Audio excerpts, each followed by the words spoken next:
Elko Entrepreneurship, solusi bisnis UMKM. Bismillahirrahmanirrahim, teman-teman Elko Entrepreneurship Channel. Kita hari ini akan sama-sama mempelajari, akan sama-sama memahami, akan sama-sama mendalami apa itu pengusaha dan apa itu bisnis. Kegunaannya bagi teman-teman pengusaha setelah mengetahui apa itu pengusaha, apa itu bisnis, insya Allah lebih tahu siapa dirinya. Yang UMKM lebih tahu siapa UMKM, yang pengusaha lebih tahu apa itu definisi pengusaha, sehingga saya berharap saya khususnya lebih percaya diri. Hadir bersama kami Pak dosen, Pak Dr. Yusuf Tojiri. Assalamualaikum Pak dosen. Waalaikumsalam warahmatullahi wabarakatuh. Makasih Pak dosen. Nah, tolong nanti dijelaskan Pak dosen apa itu pengusaha. Sebagai gambaran teman-teman penonton Elko Entrepreneurship Channel, seorang Ibu Ira itu bisa sukses di 3 bisnis yang berbeda. Pertama, dia di Amerika sukses. Kemudian mengembangkan PT Sarinah itu sukses. Dia diminta oleh waktu itu Pak Dahlan Iskan kembali dari Amerika, diminta masuk kembali ke Indonesia menata PT Sarinah. Kita ketahui sekarang PT Sarinah di Bandung misalnya, di Braga, lumayan jauh lebih bagus dan keuntungannya signifikan begitu. Kemudian di PT Pos, terakhir di ASDP. Jadi di bisnis yang berbeda pun seorang pengusaha itu pasti tangannya dingin, kira-kira gitu Pak Dokter ya.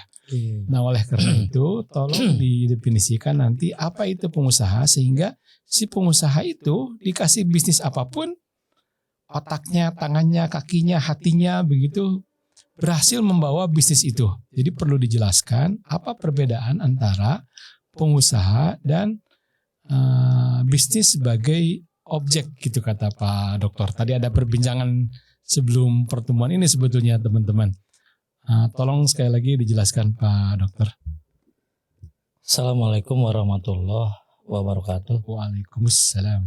Terima kasih kepada Bapak Anton yang sudah memberikan tugas kepada saya untuk menjelaskan tentang bisnis dan entrepreneur atau pengusaha dengan bisnis. Itu sebetulnya 2 kata yang tidak bisa dipisahkan. Pengusaha itu kan berasal dari kata tambah usaha. Itu menunjuk kepada orang bisa berjumlah 1 orang atau mungkin kelompok orang. Sedangkan usaha itu kan sebuah kegiatan. Jadi kalau secara harfiah pengusaha itu orang atau sekelompok orang yang melakukan kegiatan atau sedang berusaha untuk mendapatkan keuntungan. Itu secara harfiah. Tetapi kalau kita melihat berdasarkan pendekatan ilmu, kewirausahaan itu atau entrepreneur itu menunjuk kepada seorang yang memiliki kemampuan untuk satu, menemukan ide-ide baru. Kenapa jarang orang yang memiliki kemampuan untuk menemukan ide-ide baru? Kalau baru tentu kan berbeda dengan ide-ide yang sudah ada. Jadi itu memang jarang sekali. Yang kedua, ide-ide yang dia temukan itu memiliki peluang untuk dieksekusi. Banyak orang yang punya banyak ide tetapi idenya tidak bisa dieksekusi. Jadi kalau begitu idenya memang bukan merupakan salah satu ciri entrepreneur atau pengusaha. Kalau pengusaha idenya itu selain baru juga bisa dieksekusi. Kemudian juga selain dia memiliki kemampuan untuk menemukan ide-ide baru, dia juga memiliki kemampuan untuk mengeksekusi dengan cara-cara yang juga baru. Pertama, berpikir kreatif atau kemampuan seseorang untuk menemukan ide-ide baru. Yang kedua, bertindak inovatif, menggunakan cara-cara yang baru dalam melaksanakan atau mengimplementasikan ide-ide tersebut ke dalam kegiatan usaha. Itu mungkin yang pada umumnya dipahami oleh banyak orang. Jadi sekali lagi pengusaha itu orang yang memiliki kemampuan untuk menemukan ide-ide baru dan ide-ide tersebut berpeluang untuk dieksekusi. Dieksekusi dengan cara-cara yang baru juga. Sehingga output dari pengusaha selalu menyajikan nilai-nilai yang jauh lebih banyak daripada nilai-nilai barang yang ada. Jadi ada kebaruan, ada nilai beda dengan produk lain. Itu memang menjadi salah satu ciri seorang pengusaha. Kemudian kalau bisnis itu kan berasal dari kata busy. Busy itu artinya sibuk. Kenapa sibuk? Karena dalam bisnis itu ada berbagai macam kegiatan yang harus dikelola. Jadi bisnis itu memberikan banyak sumber daya yang harus dikelola supaya sumber daya itu memiliki nilai tambah. Contoh misalnya begini, dalam kegiatan produksi. Ada input produksi yang kita kumpulkan untuk membuat sesuatu. Kemudian kalau kita lihat input itu tentu memiliki nilai. Tetapi dengan diproduksi supaya nilai-nilai itu bertambah. Dengan demikian output yang kita dapatkan tentu harus memiliki nilai tambah. Itu kan butuh kreativitas, butuh inovasi. Karena kalau tanpa berpikir kreatif, bertindak inovatif, nilai-nilai dasar dari input yang kita kumpulkan dan itu menjadi sumber daya tidak mungkin bisa mendapatkan nilai tambah. Nah ini memang menjadi salah satu ruang bagi pengusaha untuk mengubah input yang tadinya nilainya 1 sekarang menjadi plus. Plusnya itu bisa lebih dari 1. Dan bahkan plusnya itu bisa membedakan dengan plus dari barang atau jasa pesaing. Nah ini salah satu kunci entrepreneur. Jadi kalau sudah memposisikan sebagai entrepreneur, dia itu harus sudah memiliki kemampuan untuk bersaing dengan pihak manapun. Nah ini entrepreneur. Jadi bisnis itu merupakan sejumlah kegiatan yang harus dikerjakan kemudian mendapatkan nilai tambah. Siapa yang akan menjalankan semua kegiatan itu? Nah itu namanya pengusaha. Orang yang mengusahakan sumber daya yang kita kumpulkan dengan diproses menggunakan teknologi tertentu, kemudian outputnya itu berbentuk barang atau jasa yang nilainya itu sudah bertambah. Jadi ingat ya teman-teman UMKM, kalau output yang kita keluarkan ternyata memiliki nilai tambah yang sedikit, apalagi di bawah nilai tambah yang diproduksi oleh pesaing, saya pikir entrepreneurship dari orang itu dipertanyakan. Karena kalau sudah punya jiwa entrepreneur, nilai tambah yang ada pada produk atau jasa itu harus melebihi nilai tambah yang dikeluarkan oleh produk atau jasa dari pesaing. Jadi melebihi nilai pesaing. Nah itulah entrepreneur. Nah yang mengerjakan semua kegiatan itu kan pengusaha. Orang yang mengusahakan agar input itu berubah menjadi output dan output itu memiliki nilai tambah yang banyak. Jadi kaitannya Pak Anton, kalau bisnis itu merupakan objek, karena apa? Terdapat serangkaian kegiatan. Satu, kegiatan mengelola sumber daya uang, sumber daya kemudian barang atau material, sumber daya orang atau pekerja, sumber daya pasar. Pokoknya banyak sumber daya yang ada dalam kegiatan usaha itu harus kita kelola. Dan yang mengolah itu namanya entrepreneur, namanya pengusaha. Karena itu sekali lagi pengusaha itu sebagai subjek harus memiliki kesiapan untuk mengelola semua kegiatan yang ada dalam usaha supaya semua kegiatan itu bisa memberikan nilai tambah kepada produk atau jasa yang kita hasilkan. Nah, ini PR kita sebagai pengusaha. Oke, Pak Dokter, ada yang saya tangkap, yakni si pengusaha itu katakanlah mesti kaya ide kan gitu Pak Dokter ya. Iya, betul. Sebagai contoh, maaf ini buat teman-teman UMKM, seorang Jonan untuk menghasilkan transformasi kereta api, PT Kereta Api yang jadul menjadi PT Kereta Api yang betul-betul melayani, yang modern, itu dia sampai rela tidur katanya kurang lebih 7 hari lah, survei dari setiap kereta, dari setiap gerbong ke gerbong. Dia jarang masuk kantor, dia katakan kantor saya itu di sini katanya, maksudnya di lapangan gitu ya. Dan dari situlah dia menemukan ide-ide yang luar biasa. Misalnya salah satu ide bagi PT Kereta Api yang saya katakan luar biasa adalah mengganti seluruh gerbong kereta api yang tadinya tidak ber-AC, yang tadinya panas, yang tadinya orang karena di dalam kereta api itu panas. Akhirnya kan orang naik kereta api itu di atas kereta begitu ya. Iya.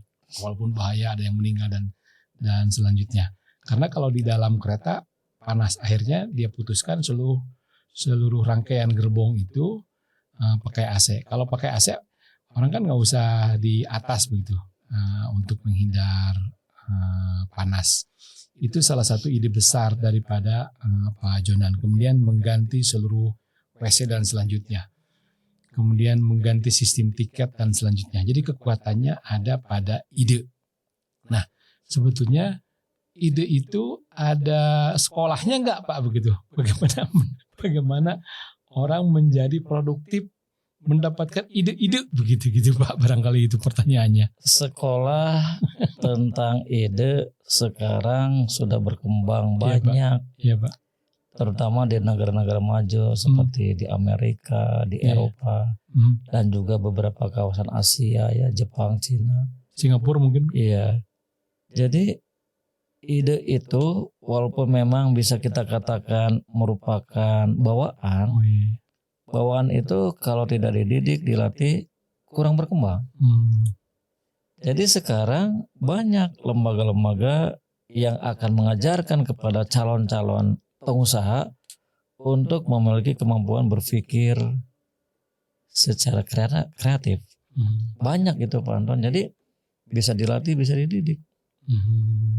Kalau misalnya Pak Anton ingin memiliki banyak ide, ya sekolah saja kepada sekolah-sekolah yang memang mengembangkan ide-ide tentang bisnis. Nanti kita akan banyak berdiskusi, banyak mencari ide dan lain sebagainya. Achievement motivation training tapi khusus untuk ide gitu mungkin. Ada, iya betul. Jadi sekarang sekali lagi berpikir kreatif juga itu bisa dipelajari. Berarti kita banyak referensinya. Contoh misalnya kalau kita mempelajari orang-orang sukses, secara tidak langsung kita juga sedang mengarahkan diri kita untuk menjadi mereka, memiliki kemampuan untuk berpikir kreatif. Banyak kan, jadi banyak belajar saja. Dan ketika belajar kita harus sabar. Kenapa? Karena banyak tantangan. Ide itu tidak ujug-ujug datang begitu saja, kan ada proses. Prosesnya itu barangkali harus kita timbang-timbang, harus kita analisa dan lain sebagainya sehingga ide itu pantas untuk kita eksekusi. Misalnya contoh yang pernah saya sebut di tempat ini, air minum dalam kemasan. Dulu kan tahun 70, tahun 80 itu tidak ada. Tahun 90 ketika saya naik tol, lihat orang cuci tangan pakai air dalam kemasan, itu kaget, kok ada yang begitu. Yeah. Jadi ini kan barang baru. Maksudnya proses terciptanya dari yang tidak ada, air minum dalam kemasan saya contohkan menjadi ada begitu. Dan sekarang air minum dalam kemasan kan direnov lagi begitu, ada berbagai varian begitu ya. Nah, sekali lagi proses terciptanya ide itu mesti puasa dulu misalnya gitu Pak ya. Agar teman-teman UMKM juga bisa masuk ke ide baru begitu. Ya, Misalnya kalau bakso kan Iya, selalu iya. bulat. Akhirnya ada yang gepeng, ada bakso di dalamnya ada tomat gitu ya. Ada bakso di dalamnya ada telur puyuh, ada iya. bakso yang segede apa gitu. Sebetulnya banyak cara untuk mendapatkan ide, Pak Iya, Pak. Anton. Ya, Pak. Bisa jadi misalnya Pak Anton harus puasa dulu. Kalau memang dengan puasa banyak melakukan ide, ya silakan saja praktekkan kebiasaan itu. Banyak ide. Seperti misalnya ketika kita diskusi dengan banyak orang, kemudian dari penilaian kita pada akhirnya kita bisa menemukan ide. Atau mungkin ketika kita menjumpai berbagai macam masalah, kemudian tiba-tiba kita menemukan ide. Iya. Jadi ide itu bisa datang secara tiba-tiba. Ada juga ide yang datang melalui proses. Ketika kita merenung, mengevaluasi kejadian tadi pagi atau misalnya tadi sore, muncul ide. Jadi ide itu akan muncul, bisa tiba-tiba, bisa juga dalam waktu yang mungkin cukup lama. Ide itu ya, jadi ide. Jadi intinya ide itu bisa dipelajari, ide itu bisa dilatih, ide itu bisa dicari. Jadi yang menjadi tugas kita teman-teman UMKM, bagaimana kita sebagai seorang pengusaha harus memiliki kemampuan dalam semua kegiatan usaha itu, ujungnya barang atau jasa yang kita hasilkan itu memiliki nilai tambah, dan nilai tambah yang kita dapatkan itu melebihi nilai tambah dari produk atau jasa pesaing. Itu saja sebetulnya. Jadi kita terus berpikir, jangan merasa kita sudah aman di situ, jangan. Jadi kita itu harus selalu melakukan perbaikan secara kontinu, tidak boleh berhenti. Nah itu masalahnya. Kadang-kadang kita teman-teman UMKM kalau sudah merasa barang saya, jasa saya sudah banyak diminat di pasar, pada saat yang bersamaan kita mungkin kurang melakukan trial lagi, kurang melakukan riset lagi. Nah itu bahaya. Kenapa? Karena pesaing tidak pernah diam. Jadi kuncinya itu kita harus selalu melakukan perbaikan itu secara kontinu atau berkelanjutan. Begitu Pak. Satu lagi contoh Pak, misalnya cincau. Setahu saya dulu cincau itu cukup pakai gula. Sekarang cincau pakai apa namanya? Es krim ya. Satu waktu mungkin cincau di atasnya pakai durian mungkin Pak ya. Atau pakai kopi misalnya gitu Pak ya. Terus aja dicoba. Bisa jadi karena kita sekali lagi untuk melakukan perbaikan terhadap kualitas produk itu tak pernah berhenti. Terus saja kita mengeksplorasi nilai. Apa kira-kira nilai yang bisa kita berikan ke dalam sebuah produk atau jasa kita. Terus aja kita eksplorasi. Kalau cincau pakai durian kan harganya bisa 50.000. Nah itu. Satu gelas. Jadi intinya begini Pak Anton. Bisnis itu kan rangkaian kegiatan. Ujungnya dari semua kegiatan itu kan bagaimana kita mendapatkan untung. Nah itu semua sangat tergantung kepada orang yang akan menjalankan semua aktivitas itu. Jadi tergantung kepada entrepreneur, kepada pengusaha. Karena itu kan ada salah satu pendapat misalnya Pak Suryana, beliau itu kan ahli dalam bidang kewirausahaan, mengatakan setiap pengusaha harus memiliki modal pertama ada will, kemauan dulu. Yang kedua ada ability, kemampuan. Yang ketiga ada keterampilan. Dan keempat pengetahuan. Modal-modal ini menjadi power untuk apa? Menjalankan semua rangkaian kegiatan dalam bidang usaha atau bisnis. Kemauan, ada niat. Niat harus kita luruskan. Niat harus bersungguh-sungguh. Tidak asal-asalan, tidak setengah-setengah. Harus full. Kita niat untuk menjadi pelaku usaha. Ya niat itu harus luruskan, harus kuatkan. Jangan sampai niat itu misalnya fluktuatif. Satu saat ada lowongan kerja menggiurkan masuk ke situ atau niatnya memang tidak full. Jadi seorang pengusaha itu pertama harus memiliki niat yang kuat. Kuat, kemudian komitmen.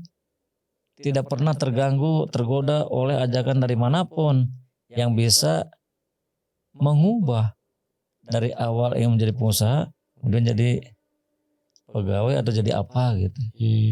Kemudian ada kemampuan. Nah, kemampuan itu kesiapan orang itu untuk menjalankan seluruh kegiatan yang ada dalam usaha. Ada kemampuan, Pak Anton. Jadi kalau kita katakan mungkin bakat ya. Paling tidak kemampuan itu menunjukkan bakat seseorang itu bisa kita ukur sampai sejauh mana.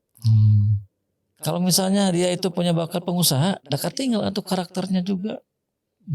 Pandai bernegosiasi, pandai melahirkan ide-ide. Tidak mudah putus asa. Iya, tidak mudah putus asa. Jadi dari awal juga sudah bisa kita lihat, sudah bisa kita nilai. Orang itu punya bakat untuk menjadi pengusaha. Kemauan keras itu kan tidak semua orang punya kemauan keras. Suka tantangan. Iya, suka tantangan dan lain sebagainya, kan berani mengambil resiko. Itu memang menjadi bakat atau nilai-nilai bawaan. Tetapi kalau misalnya kita hanya mengandalkan bakat saja, proses pengembangan diri kita itu akan lambat. Karena itu kita harus perlu berinteraksi dengan pendidikan, dengan banyak melatih. Selanjutnya tadi keterampilan. Nah, kemudian juga keterampilan. Ketika kita sudah punya niat, ada kemampuan atau nilai bawaan yang membuat niat itu menjadi gairah, kemudian praktekkan ke dalam kegiatan usaha. Pertama, misal kita mengelola keuangan, mengelola barang, mengelola pasar, mengelola orang-orang, mengelola IT dan lain-lain. Kalau memang kita terbiasa mempraktekkan tentang kegiatan-kegiatan bisnis itu, lambat laun kita akan terampil. Kita akan menjadi orang-orang yang memiliki keterampilan. Apalagi kalau niat sudah kuat, kemudian kita punya bakat untuk menjalankan kegiatan usaha, karena kita termasuk orang yang tidak mudah putus asa, kemudian rajin mempraktekkan kegiatan-kegiatan usaha walaupun terbatas, dilengkapi oleh pengetahuan, maka saya pikir proses perkembangan orang itu atau jiwa seorang pengusaha itu akan semakin berkembang dan melesat. Apapun objek bisnisnya. Iya, jadi kuncinya di situ. Kesiapan dari orang untuk menjalankan usaha. Ada niat tidak? Ada bakat henteu, walaupun misalnya pengaruhnya tidak sebesar pendidikan dan pelatihan. Ada keterampilan tidak? Ada ilmunya tidak? Jadi paling tidak Pak Anton, kita kepada teman-teman UMKM, bukan sebelumnya, ketika kita akan sedang menjalankan kegiatan usaha, siapkan dulu, mantapkan dulu pertama niatnya, mantapkan. Yang kedua, kemudian kemampuannya, asah dengan cara mempraktekkan. Punya bakat, kalau tidak sering dipraktekkan, tidak sering dilatih, bakat tersebut saya pikir kurang berkembang. Apalagi kalau sering mempraktekkan, kita dukung dengan pengetahuan, pasti prestasi yang kita dapatkan ke depan itu akan semakin bertambah. Kan tujuan bisnis itu bagaimana kita sebagai pengusaha mampu menjual nilai. Nilai itu memiliki tambahan-tambahan yang terus berkembang sehingga konsumen bukan lagi puas, merasa terkejut ketika mendapatkan nilai produk kita ternyata wah di luar ekspektasi dia. Berarti konsumen bisa menilai orang ini memang punya kemampuan untuk melampaui harapan-harapan konsumen. Nah, itu salah satu ciri seorang pengusaha ketika mampu membuat barang atau jasa, kemudian barang dan jasa itu manfaatnya lebih besar daripada manfaat barang dan jasa pesaing. Lalu bergeser ke bisnis, tadi dikatakan bahwa bisnis ini sebuah kegiatan yang terus berlanjut dan memberikan nilai tambah. Jadi kata kuncinya kalau bisnis sebagai objek itu mesti memberikan nilai tambah dan punya output yang benar-benar berbasis kreativitas dan inovatif.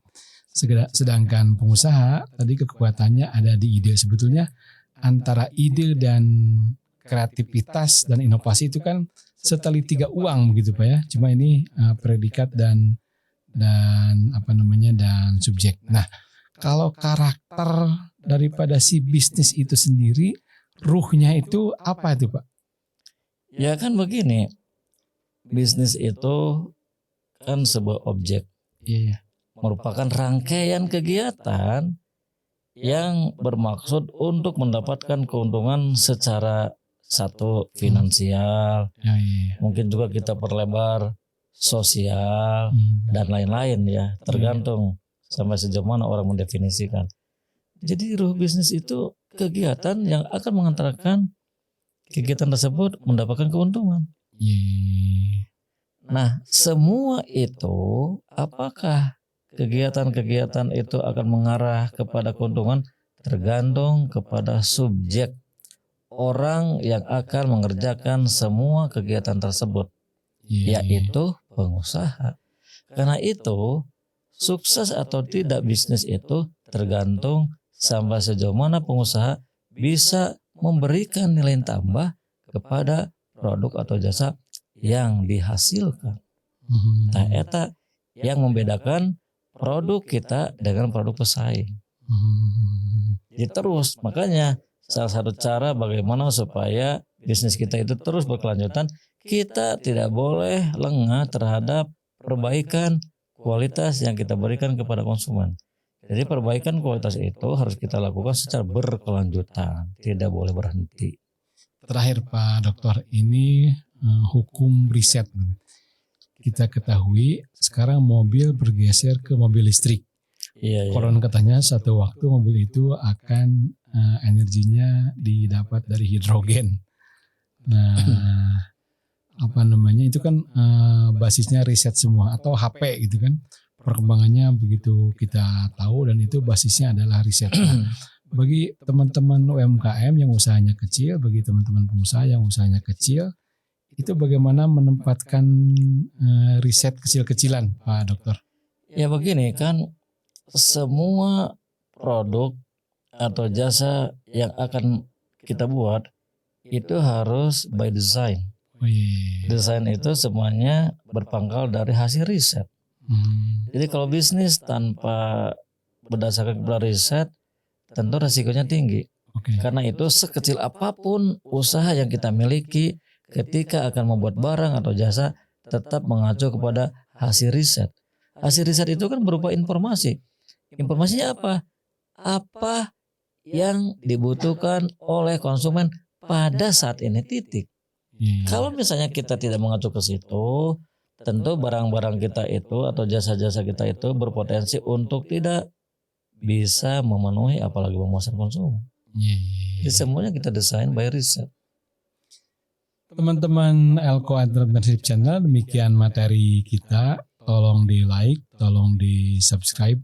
Like dan subscribe juga komentar teman-teman merupakan modal bagi kami agar kami bisa lebih berkualitas lagi dalam menyajikan materi-materi di depan. Wallahu a'lam bishawab. Sampai jumpa di sesi berikutnya. Terima kasih Pak dosen. Sama-sama.